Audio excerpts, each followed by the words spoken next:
Welcome to Real Talk TV. I'm your host, Darryl Buchannan. I would like to just take a moment to thank my supporters. It's been a blessing to put on shows for you guys and bring information to you guys. What I would like to ask is when you do go and look at a video, will you please like it, share it, and don't forget to subscribe to this channel. Today I have a very important guest, as in all my guests are important. But when I reached out to this brother, I found out a couple things about him that we will discuss, and I thought that would be interesting for people to understand that, because we do a lot of shows, and the media is always talking about overdose, and I get that. I'm not belittling that at all. But what I wanted to say was, we always talk about the people that are dying, and I get that. But I would like to present people that are living in recovery and people doing this, staying clean one day at a time. And without further ado, I'd like to introduce my guest, Tyshaun Perryman. Hey, Tyshaun, can you please tell my viewers a little bit about yourself, who you are? Yeah, so I'm Tyshaun Perryman, originally born and raised in Boston, Massachusetts. Person in long-term recovery. I just celebrated 7 years on October 24th. Congratulations, brother. Yeah, appreciate it, man. Yeah. You know, I've been working in the community for a long time, you know, ever since the youth, actually. You know, kind of like, you know, been affiliated with a lot of youth programming, playing basketball, you know, different community centers. What you want me to go on with my recovery journey, or no? We'll speak more. I just wanted to give it a little basic, give it a little basic, introduce yourself, and I got some questions that we'll definitely get into. You know what I mean? Yeah. So, and I want to know a little bit more. Okay, your environment. How was what type of environment would you say you grew up in? Oh man, my family, community environment. Yeah, my environment was tough, which led me out into the community. Fortunately, I had a lot of basketball coaches and a lot of people within the community, a lot of men that kind of put me on their teams, and so I was able to connect to the community from there, because I grew up in, you know, an environment with drugs and alcohol, and, you know, I'm a child of a lot of ACEs, you know, I mean, ACEs, adverse childhood experiences, and so my childhood was very traumatic. It was very traumatic, and it was intense, you know, most of the time. And then I learned how to survive, you know, at an early age because of my environment. Okay, so the environments in which you're, how about, is it in family or outside? I mean, both. Both. It's like, you know, born, you know, in the hood. You know, grew up Dorchester, Roxbury, Mattapan. I was one of the families that, well, my family moved every year at some point in time. So I kind of lived like really a lot of places in Boston. Yeah, yeah, you get it. Let me ask you a question. What was most of us that do, like you say, do come into the grow up in these environments? For us, going to jail, getting a criminal record, using drugs, all those to a certain extent was, for me, and let me put it back on me, was like a rite of passage. Like I knew that I would be involved with drugs at some level, and I knew that I would go to prison, right? It would just take a little, a minor few tweaks, and then that would happen to me. Let me ask you a question. Have you had any experience with the criminal justice system? Yeah, so, you know, let's just go off what you said. You know, kind of in my environment, the way I grew up, it was a given, like drugs, alcohol, and, you know, using drugs, that's all I saw around me. And, you know, speaking of experiencing the criminal justice system, my experience with that started when I was a juvenile. Yeah. Started as a juvenile, in which I was arrested for a armed robbery that I didn't commit. You know, what's popping in my head right now was when the police officers came and they arrested me, right? I I wasn't even present during the armed robbery. I had nothing to do with it at all. But I just remember them bringing me to down Phil's Corner in Dorchester, bringing me to an Asian man's house and him pointing me out. Okay. And saying that's him. And then, next thing you know, I'm caught in the system. Mm-hmm. I ended up doing 2.5 years. For a crime you didn't commit. For a crime I didn't commit. I think that, well, before we even go on any questions, I just want to hit this point, which is very important when we're talking about the criminal justice system and things. When I was in DYS, I was up in Westboro Secure Treatment, and the clinicians there that that are supposed to give me therapy and support me and rehabilitate me and kind of allow me to process my trauma and what have you. The clinicians there told me that it was like coercion, right? They told me that if I did not confess, I mean, I'm already found guilty. I already, I didn't stand a fighting chance. Young black youth, being singled out at that time. I didn't, I had family issues. I didn't have real good family support at that time. Public defender for a lawyer, So we call them public pretenders. Public pretenders, public pretenders. I won't get them all. I got friends that are public defenders. But we know the context when we say that. Exactly. Yeah. So they told me that if I did not say that I did the crime, then I would be committed. To DYS? To DYS until I was 21. This happened when I was 14, 15. Wow. So that, that's like, it's like, you know what I mean? It's new. You just get stuck there because it's like now, okay, so now you're not thinking anything about the system. I'm from the street. I'm in survival mode. Yeah. Most definitely, yeah. I get it. Yeah, so that happens to a lot of us, man. That happens to a lot. I mean, for me, it was at 10 years old. You know what I mean? But I did do the crime. But, yeah, it was my first experience, you know what I mean? Let me ask you a question about, we're going to talk a little bit about recovery. What was your first experience with drugs? Was it selling? Was it using? Or how did you, was it around your household? How did you first get, your first experience with it? So when it came to drugs, my first experience was any moment I can become aware of what drugs are. So that's youth. That's 3, 4 years old. Okay. That's seeing drugs inside my household, and I one specific funny story is that people that were around us inside of my household, they were using drugs, and me and my sister would put baby powder. They would go walk around, dabbing and looking for the drugs.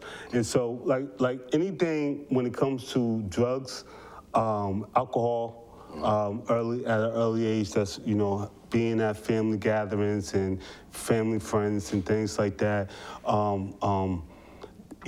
Alcohol and drugs was. It wasn't like a rite of passage. It was normal, though. It was a norm. Yeah, it was a norm. It was a norm. Well, good. All right, so let me ask you another question. When did you got 7 years in recovery. Like I said, congratulations on that. You know what I mean? That's really big. Yeah, we can't take that for granted. You know what I mean? One day at a time. But when did you know? Because I had a woman on this show, she's actually a good friend of mine, and Angela, and she was talking about that we have to diagnose ourselves, right? No one can tell me I'm an addict, that word. And I forgot exactly how she said it. She said it in a beautiful way, and I can't say it for perfect, exactly what she said. But when did you realize that, or accept the fact that you was an addict? So my drug of choice was alcohol. Okay. And I accepted that I was an alcoholic when internally I just said it. Right, and I know it's like, dang, well, bro, can you give us more, right? No, but you know what, man, because it was so, alcohol and addiction and all that stuff was so absorbed in me, in the lifestyle, you know what I mean? Because it wasn't like, for me, it wasn't just being addicted to a substance. Like, when I say like the family and friends and people that I grew up with, like these are the same people that alcoholics and addicts and stuff like that, that raised me, that taught me, you know, how to clean a plate. You know what I mean? That taught me how to survive. You know, part of my story is I grew up in the Roxbury end of Blue Avenue, and down at that end, Blue Avenue in Boston, down at that time, it was like, you know, you had every conceivable drug and drug activity going on, but at the same time, it was more family oriented. You know what I mean? So it was like, you know what I mean? It was like coming in up in the 80s and 90s, I caught the tail end of, you know, like that village raising a child type of thing, you know what I mean? And so I was like 4 or 5 years old watching, you know, drug activities, drug transactions and things like that. And, but I was also sealed away from that. I was like, I was a little prince on the block. Good, yeah. All right, so you discovered that you're an alcoholic, and because what I would like to do is kind of like give some information of your process. You know, I always talk about our transition, which is key, you know, key for me, key reason why I do the show, to show that people can change. What was your transition? What happened? Did you have to go to a program? Did you get arrested? Did somebody come to you and say, hey, maybe you have a problem, maybe you need to do something with it? Or did you just come to that terms on your own? Say, I need to do something with this. So I'm gonna go up and down. Do your thing. It's good. Right? I'm gonna go up and down. Yeah. So my moment, my defining moment, in which I was like, you know what, enough is enough, and I decided to go into detox. At that time, in my mind, I'm thinking about putting myself in a strategic environment for me to win, for me to be successful. I went into detox, tore up from the floor up, right? And I said, I'm just gonna stick to my script, right? And you know, the rest is history. And I guess as we go along, I'll do more details. So I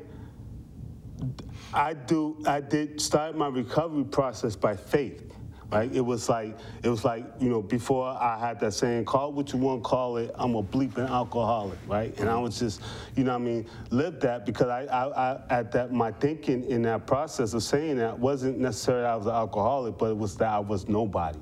I was condemned. I didn't have an identity. So the alcohol was something that I used to perpetuate, you know, those feelings. It wasn't even something that I tried to get numb from. It was something that I heightened, you know, that heightened me. And so going into the detox system and getting that start was the thing that really said, you know what, that's the thing that I said, well, I'm going to adopt and adapt this recovery lifestyle. I did recovery and this is still answering your question, I've done this multiple pathways. I've done them, a lot of them. You know, I was in Teen Challenge, faith-based program. I was in New Jersey. They made a mistake and dropped me off in Brockton. I didn't know that I was trying to get out of Boston, and they dropped me off in Brockton for a monthly meeting. And I'm like, man, I'm home. I can't be there. You know, my 100-yard dash from there, right? But I did before, you know, another incarceral thing. I did time in North Carolina. But before then, I did 9 months at the Malachi House in Greensboro, North Carolina, which is another faith-based organization. Throughout the years, I've done like 30, 40, I mean, I've done a lot of programs. I think before we came on the show, I was telling you I did the Bridge House out in Framingham. Yeah. So I've done a lot of programs. So my thing wasn't actually selecting to a certain way as much as, for me, it was incorporating all the tools necessary within these different programs and stuff. Everything that I've learned is utilizing it so I can. Yeah, the way you describe it. Let me ask you another question. Just kind of like keep on with that. We talked about a lot of faith-based. Is it fair to say that your recovery is based on a relationship with God or spiritual? Obviously, you know, it's spiritual, but I mean, is it based? Let's tell the story. You tell the story. Let me tell you the story. Let me tell you the story. So, and I'm glad we're doing it because it gives a more in-depth view. I want to know, yeah, right? I definitely want it. It gives a more in-depth view. So, when I went to, after I graduated, after I got out of DYS, okay. I no longer fit the Boston Public School system programming, so I had to go to alternative school. Okay. From there, once again, utilizing my resources, took extra SAT courses. I connected with community organizations like Private Industry Council. I went to Echo Youth Collaborative in Kendall Square in Boston for my, and I was performing at the Strand Theater, Shakespeare Company. Mm-hmm. I was doing Shakespeare and it was a program, a transformative program for youth, for troubled youth. I did that. And then I ended up going to college. I went to all-black college, North Carolina Central University in Durham, North Carolina. And if anybody from that got to do the Eagle Pride thing, you know what I mean? The Eagle Pride. But while I was down there, I connected with a church called Mount Zion Christian Church, which at that time they had Mount Zion Christian Academy, which was like one of the #1 prep school in the country for basketball.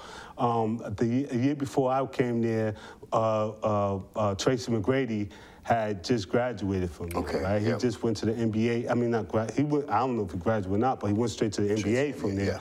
So, I was down there with Jared Jack. I mean, just a whole lot of, kind of like talent. So you're good. I played a little ball. A little or a lot? Street ball, man. In prison I played a lot of ball. My addiction led me to going into prison. I mean, I was this time I did the crime, but it was more or less of a crime. It was a crime that would have, that I didn't have to get stuck under the mandatory minimum laws, as I had transformed my life. I said before I went to prison, I was in treatment for 9 months.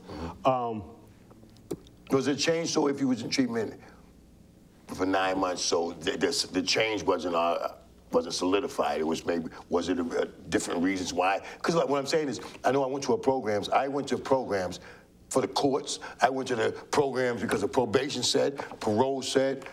I went to programs to try to keep my family, to please my mother, and it never worked. Right. Right. It's just those things. So was that the case where? Right. Which is why I'm trying to get to your question too about the faith-based thing. Because I've always been a multifaceted, like diverse individual. Right. So, and I always been like, my mentality has always been like straightforward. So no, I wasn't changing because I knew I had a court case. I had, at North Carolina Central at Mount Zion, like I was I had done a lot of work. I won a community service award while I was in college. I was the assistant person to the chancellor in public relations. Wow. So I had done a lot of work in the community, in the Durham community. I was a missionary down there at Mount Zion. Wow. So, that's where I got my faith-based thing from. And my street outreach was really a lot of the missionary work. I was missionary-minded, and so,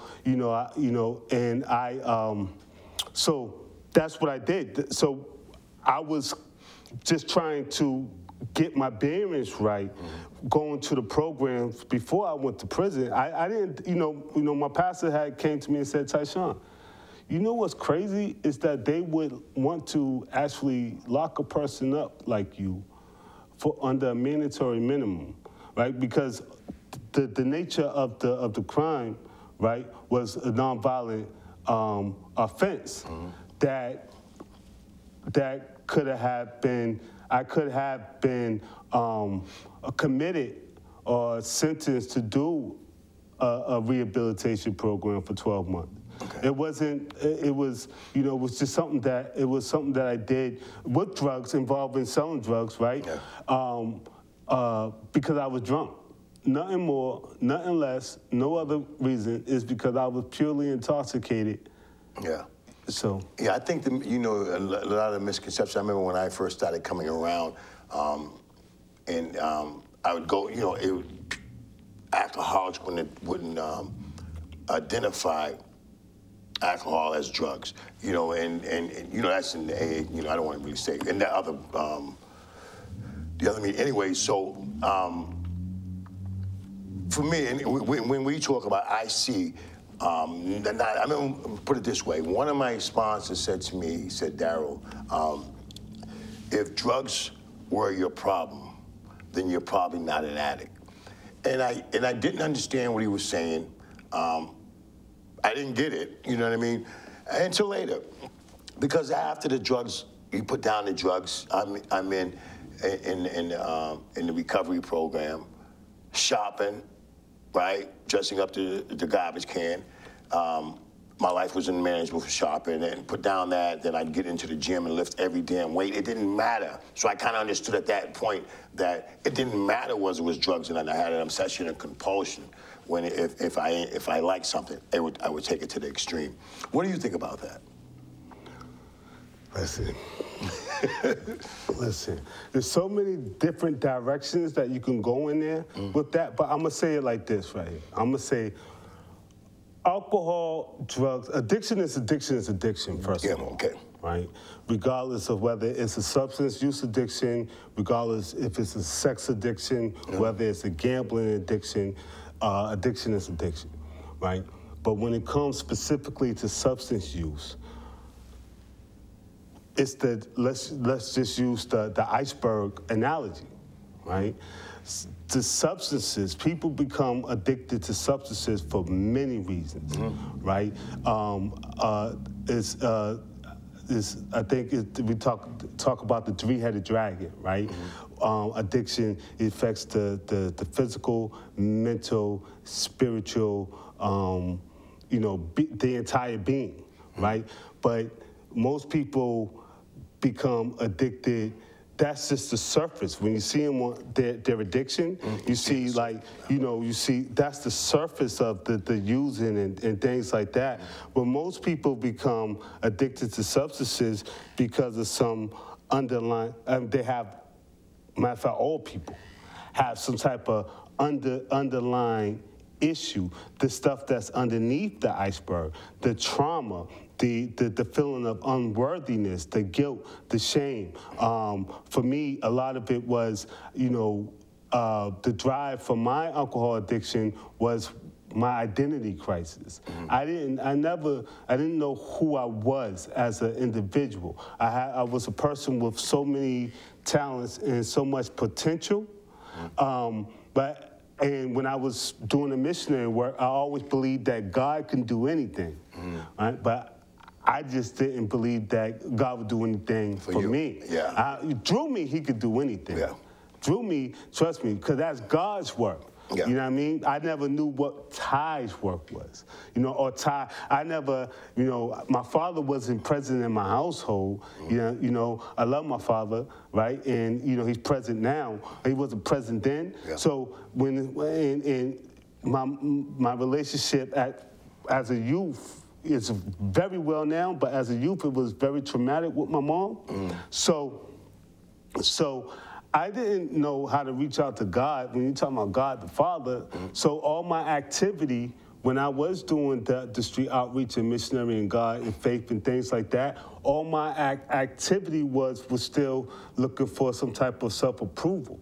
And so that drove me to even drink anymore. So some people become addicted for reasons of lack of love. Yeah. They don't have any love, so they pick up the substance. So addiction is very complex, yeah, right? And it's psychosomatic, meaning that there may be some type of spiritual or some type of non-tangible reason in which that person becomes addicted.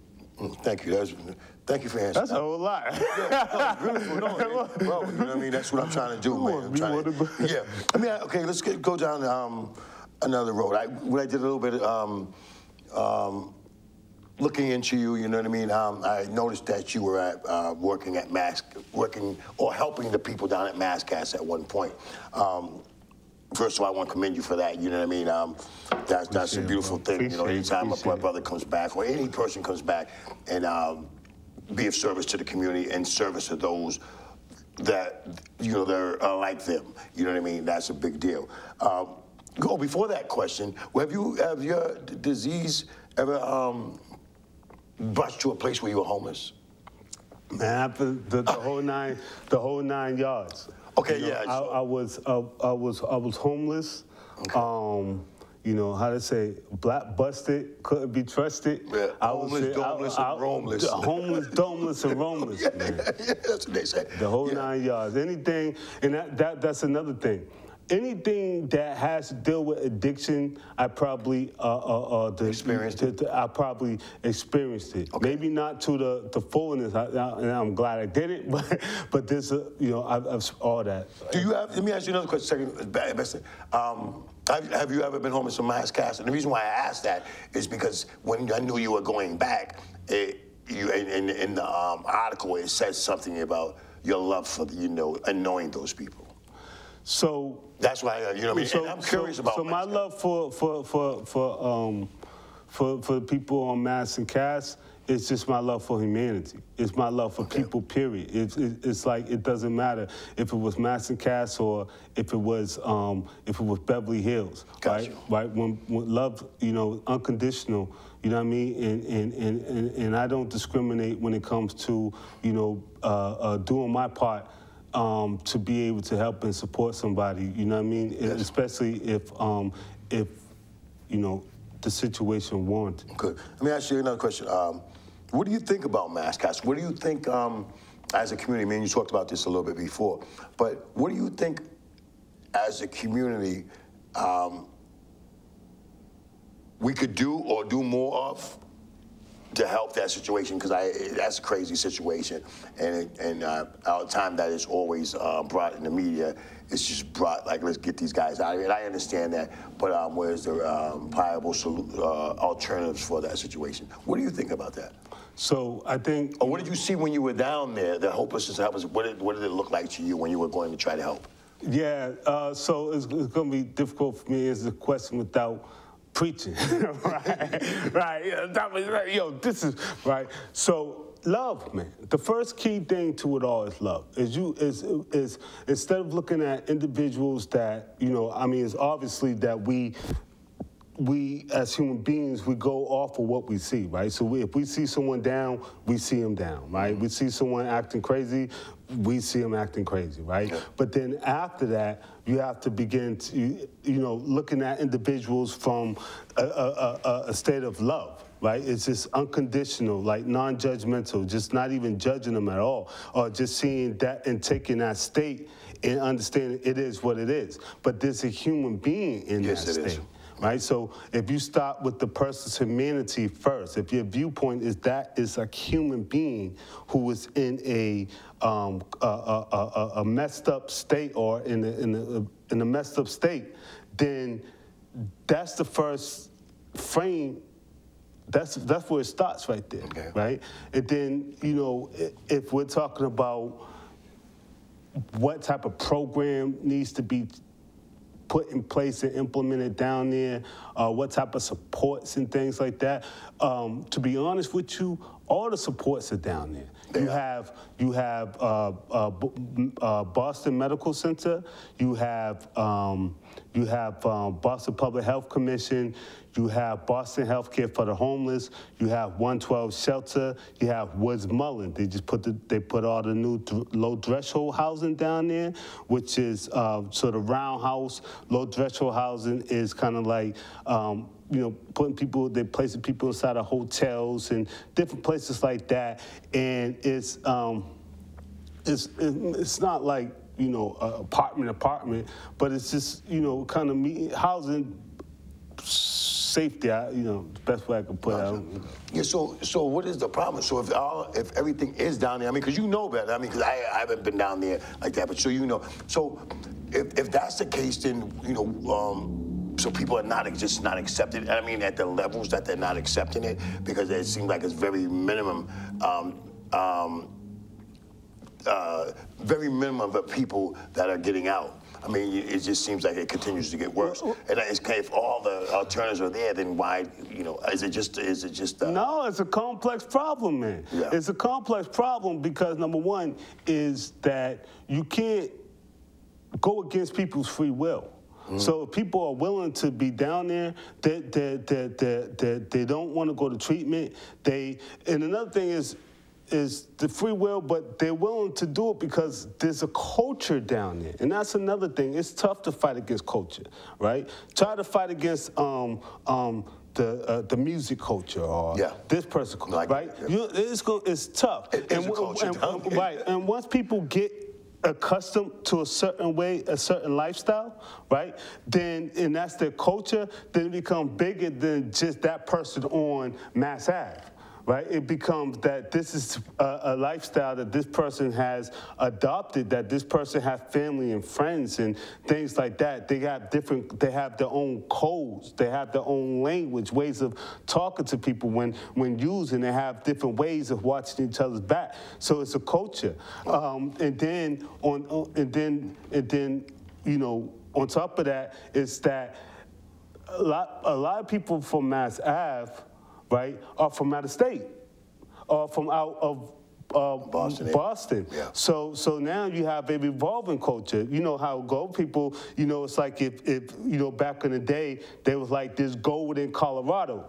Guess what? Everybody's zooming down to Colorado, right? There's another reason why people are still hanging down. It's because it's not, you know, that they can use as safety, let's say, but they have protections, certain protections. We're working to, you know, to a harm reduction model. We're working to you know, kind of put forth more safe, like safe consumption sites, you know, more safety for individuals. But the thing about it is that if you can use and you can go to like A-Hope and somewhere and get, you know, safety materials to use with, and why not do that? You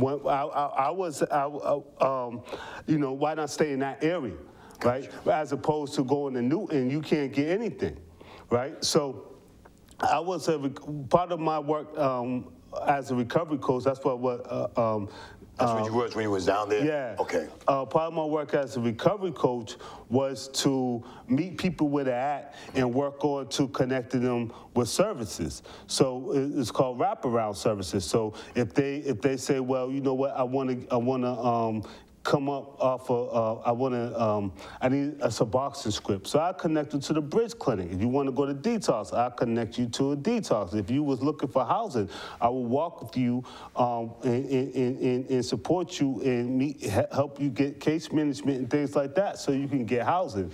So I think that it's just like, as a society, you know, it's loving people first, and then at the same time, our part. I'm not talking about the person actively using part or the homeless person part.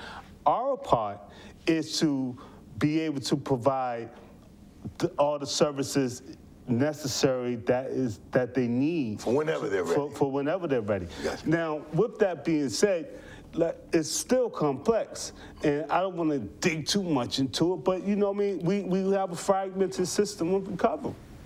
You know, our systems are fragmented, right? So where, you know, healthcare is getting better, healthcare workers are getting trained on how to engage in conversation, where they're not calling people addicts or anything like that, or you know, people that use drugs, stuff like that, where they're meeting people from that framework. I mean, from the thought, the thinking of a human being first, and they're treating them like human beings.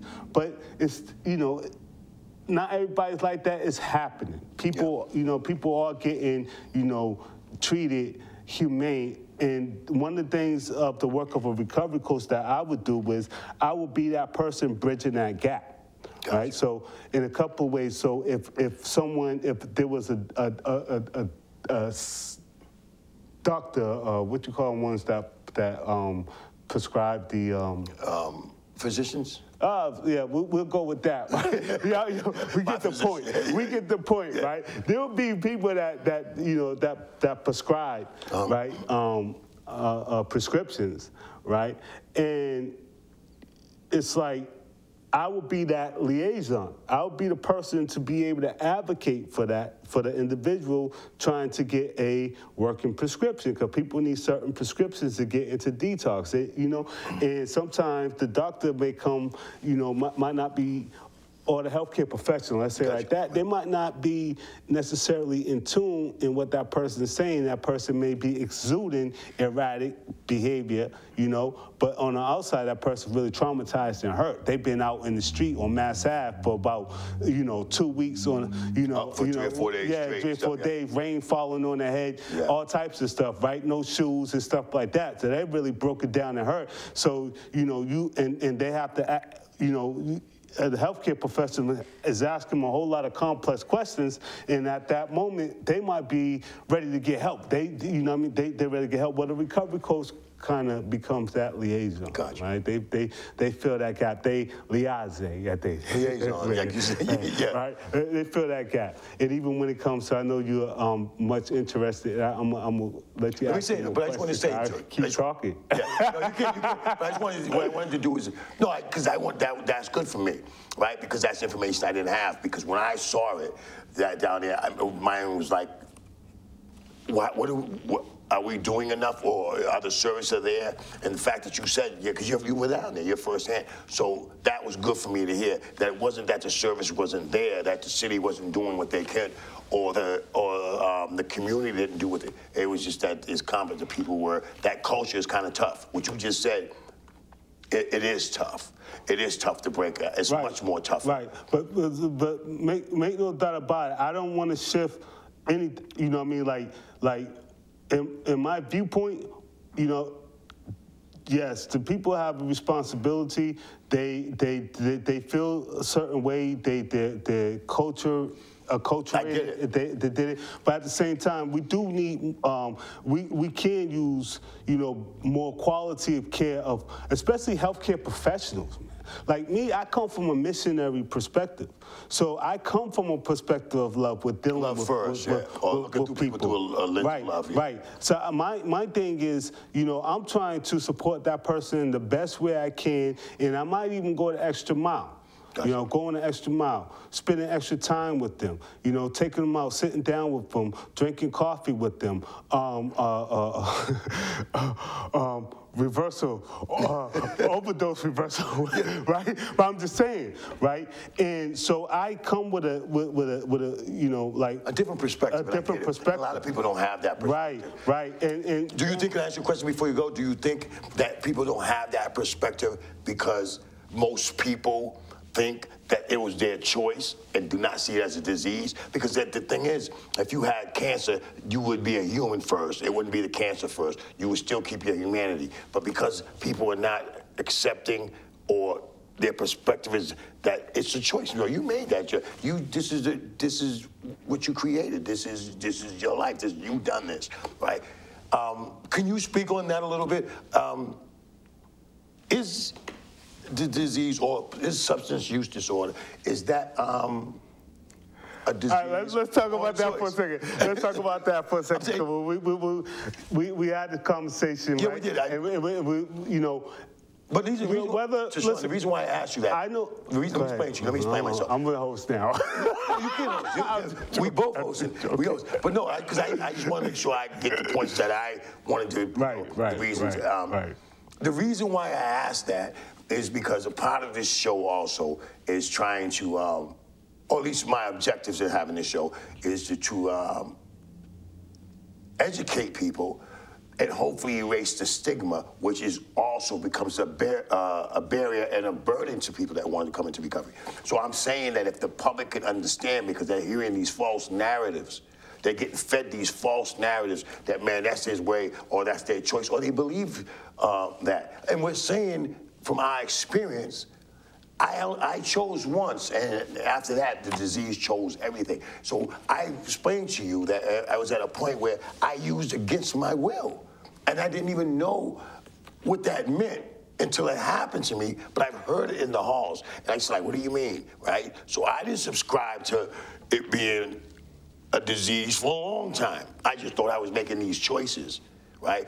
And then when I look at it, but I never choose to go to penitentiary, or I never choose to lose my family, or I never choose for DCF to come take my kids. These wasn't my choices. You get what I mean? I mean, that's not what it was a result of my choice, but not what I wanted to choose. So what I'm saying is, do you, based on your experience, personal experience, and I'm just asking personally, not any, do you think it's a disease or a choice? I think it becomes a disease. I think that once it consumes you, once it takes over you. So it's not a disease from the beginning? Because people have choices. Like some people, like from the very beginning, you're not even picking up a substance. You know, when you're born, you're picking up milk. You're picking up orange juice, right? You're drinking fruit punch. Right, gotcha. But then you might, you know, and we're not getting too deep because we know some people are born under the substance, right? But we're not, you know, going all there, right? But what happens is that when you use the substance, like for me, let me just say for me, when I drunk alcohol, right? At first I was able to put it down. You know, take a couple of sips, put it down. But then alcohol, I got to a point where I could not put it down. I got to a point where it consumed me. I got to a point where I had to have a drink. Physically, my body wouldn't function. I could have died if I didn't get a drink because of withdrawal. And then I needed it to function normally. You know, my emotions, everything was dependent on that alcohol. Mm-hmm. So if I was to say, you know, and I try to kind of shy away from that, whether it's a disease or not, because for me, when I think about it as a chronic condition that needs to be managed, supported, and addressed. And you know, especially anything chronic. So that's why I said it becomes a disease. It's not chronic at first, but as soon as it becomes chronic, then it's a disease. And then it needs to be managed and treated as such. But, you know, another thing when I think about it is when I look at people that have been the worst of worst alcoholics and drug users that have suffered seizures and all types of other physical ailments, and I see them adopt a new lifestyle cold turkey, then that kind of questions like the full scope of the disease element for me. Because so when I look at that, I don't try to argue whether it's a disease or not. What I do think about is I say, you know what? There are multiple pathways, and addiction is so complex in that it affects each individual differently, to where some people can become functional users, some people can't use at all, and other people, but some people become functional users, and other people could just stop. Right? So that's a complexity. So I think that if we talk about it as a disease, we're looking at it through one frame. to the medical disease model of things. But then when we talk, but then other people, like, for example, the Muslim brothers, in the autobiography of Malcolm X, they talk about how they would get the black community off of heroin, right? They didn't use medication. It was cold turkey, and this is heroin. They had the sisters there that would be with the cloths and everything like that. And then when we talk about, like, that's the love thing. They just loved them back. That's the love thing, right? And so, like I said, my thing is that it comes to a point where, first of all, detoxing is such a beast that medical support is necessary. It's a necessity. And it comes to a point where the addiction consumes you. And that's my viewpoint. When it comes to that point where the addiction consumes you, now you might say, well, it might be in my DNA, which probably, I believe alcohol was in my DNA, right? That means that, you know what I mean, like, you say, I had a choice before I picked up that bottle, right? Yeah. But after that, right? No choice. Right? The choices went out the window. No, I get it. And it's not, you know what, I can't give you a straight answer. I know I'm saying this and saying that, because there's no one straight answer. No, my thing is, like I said, I just wanted to, and it wasn't for you personally, it was for a public that didn't understand or don't understand the complexities or the nature of what we deal with, and put these false labels or have these false ideas about us, which, like I said, it creates barriers and burdens to right. I got happy talking, but when you say that, so I think about the John Wayne. I call it the Duke, the John Wayne generation, right? Oh, you could just stop. Oh, you can do this. No, you can just do that. Yeah. Right? And there are people that, you can do it. What works for you does not work for me. So I couldn't just stop. You know what I mean? I was stabbed 6 times. I was, bust upside my head. I was denigrated to the utmost. I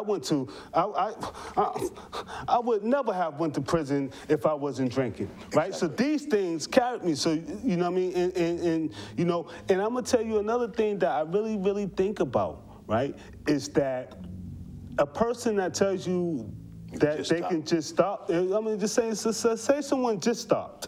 Right? They just stop, and then they go back and tell you, oh, you could just stop, right? You know what? You didn't just stop.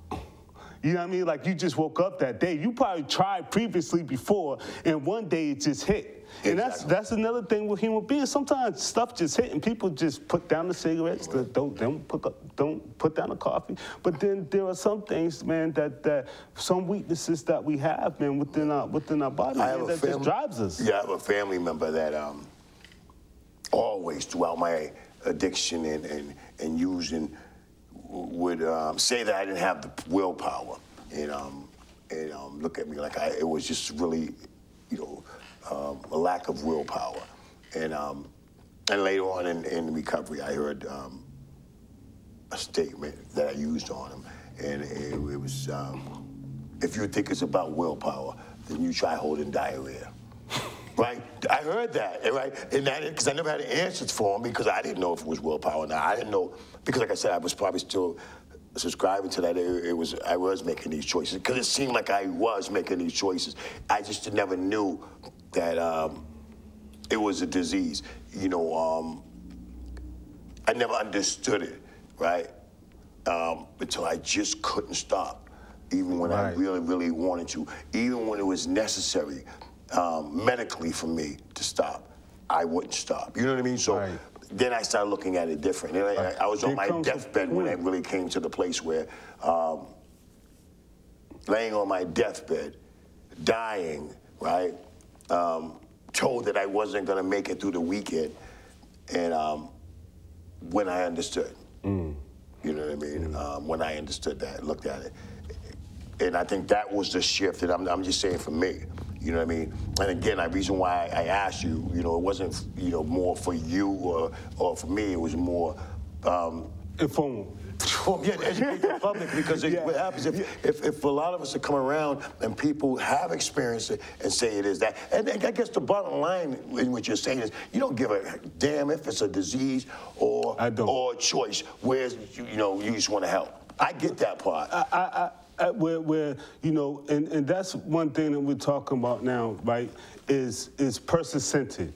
And that's where I really, like you said, we want to take this and we want to move forward, right? We want to move forward and we want to deal with the individual as they come, right? So a person, if you know, I mean, as a man thinketh in his heart, so is he, right? James Allen. So James Allen. Right. It's also in the Bible too, right? But James Allen, that's my thing. I listen to Audible, James Allen, right?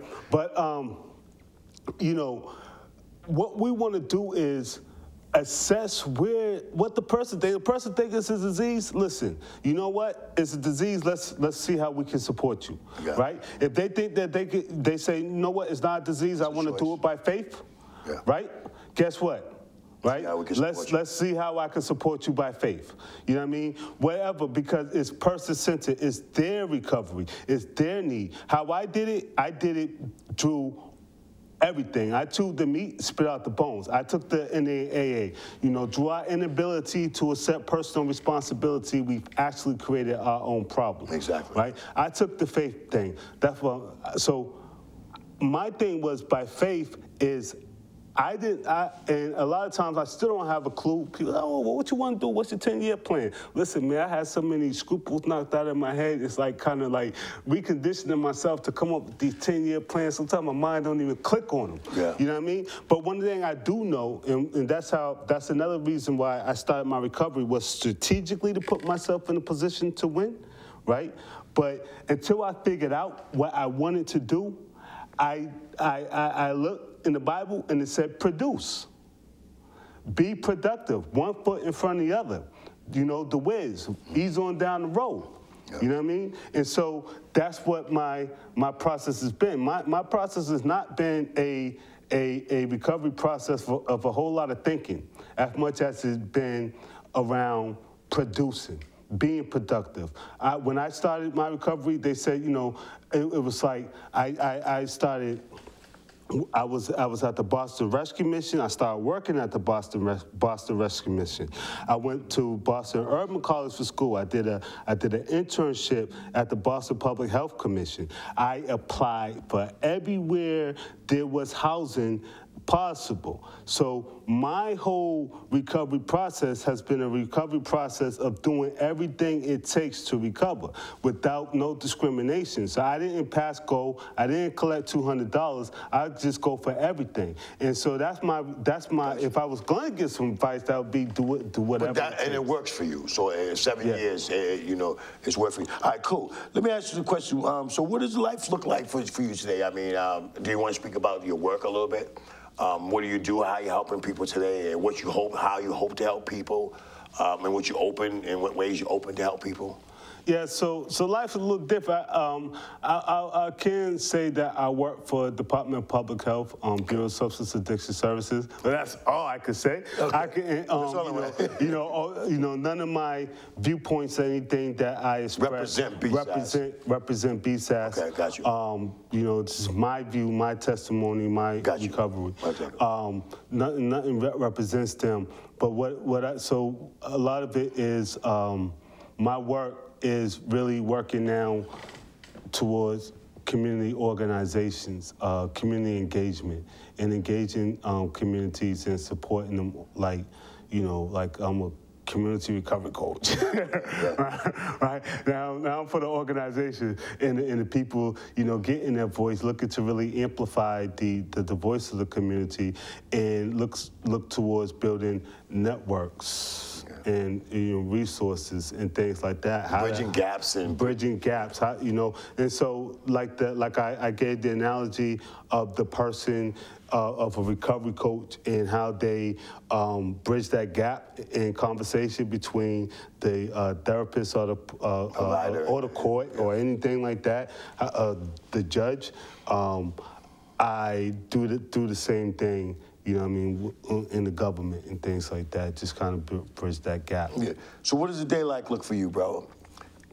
Well, you wake up in the morning, what it looks like? Man, a day, look, it ain't, my thing is, man, it ain't peaches and cream. Yeah, but what does it look like? Say it like that, man. My day is, you know, first of all, you know, it's a day of really, you know, waking up and really kind of self-reflecting, you know what I mean? Really looking on the inside and really, instead of running on my day, it's like take a time, pause, you know what I mean? Reflect on the day, you know, pray, thank God for another day, meditate. You know what I mean? That's first and foremost. And then it's just, you know, work computer, work get on computer. But I get to enjoy life. I get to go out, man. Get to go out to the movies, man. I get to work on. I'm doing a program right now. I want to mention because I think it's a great program. Okay, sure. Which is part of Travis Lee development, which is. You know, from my housing complex where I stay at, they had this program called Groundwork, in which, you know, you can, you do the program and they support you with, they support you at the end of the program, 2-year program, they support you with, they match you with whatever you save towards buying a house. Wow, what is it called? It's only for people in my development. But it's Travis Lee. I just think it's a great program. I'm like, wow. Well, I'm saying because if we can reproduce it, if it can be, you know what I mean, that's right. Really right. We nice. can produce it, and I say it because it's in recovery, and not just recovery from substances, but in, you know, recovery from life ails and things like that. We need support. You know what I mean? It's nothing wrong with getting the support, sitting still, and, you know, utilizing that support to move forward and become independent and to be able to thrive. And a homeowner. And a homeowner. Yeah, think about it, a homeowner. Yeah, no more like. It's nothing like having your own, you know what I mean? Yeah. So that's kind of, no, it's kind of dope that they have that. Yeah. I would like more information on that. Not, you know, just from me, but maybe the model. Somebody can model that's it. That's what I'm talking about. That's a day in my life, man, sharing information like that, sharing resources that are available within the community, around the state, and, you know, for people that, you know, looking to enhance their organization and things like that, and breaking down the silos, man, because we find out that a lot of community organizations, one of the main issues down on Mass and Cass, when you're talking about help, is that a lot of organizations, people, they don't communicate. They don't communicate. There's this thing that I'm really looking into now called ROSC. Recovery Oriented Systems of Care, right? Okay. And it's built on Rogerian theory, you know what I mean? Part of it, you know what I mean, was Rogerian theory. It's person-centered care, we already mentioned that. Okay. Once again, and I'm gonna leave it like that, I don't want to keep with the technical stuff, right? But what I'm trying to say is, it's person-centered, and what it is creating an infrastructure within the systems that fit individuals at their need as they go along. So, for example, once again, if a person goes into detox to get medically detoxed, but you know what? They want to go to Teen Challenge, right? So aftercare will be set up. Their, you know, care and treatment, case management, and things like that will be set up to support them in their self-directed pathway of recovery. So whatever way they want to. All right, so let me ask you another question before we cut off. There'll be 2 questions, but the first one is, do you have any resources that you can speak about now that maybe you can pass on? You know, things that if someone's maybe looking to, looking for help, if it's a family member that don't know how to help a family member that might be out there struggling, and there's some things, resources available that you know of that they can utilize. So I believe this Mass 211. Okay. Mass 211, Mass 411, and these are like Massachusetts informative sites. They can look on mass.gov in the city of Boston. They can look up, look on the Boston, boston.gov, I believe it is, and they can look at the different various resources that are available within their community. And then The next thing is lots of hospitals should be able to, first thing I would say, call a hospital, right? They'll be able to kind of direct you to, which detoxes to call and things like that. There's an app called Marcy Road. What is it called? Marcy Road, MARSI ROAD, okay. And that app kind of shows you detoxes, gives you detoxes and different that are available along with the beds. That are available. The number of beds and all that. Number of beds and stuff like that. A lot of times, when I was a recovery coach, part of it was just doing a simple Google search. Right, and then what will happen is, I have to explain this so people can make it quick and tangible. What'll happen is like you might get a whole lot of, you search detoxes or something like that, you get a lot of advertisements. Yeah. But as you scroll down, and you'll see like, different links towards different sites, and you can start from there.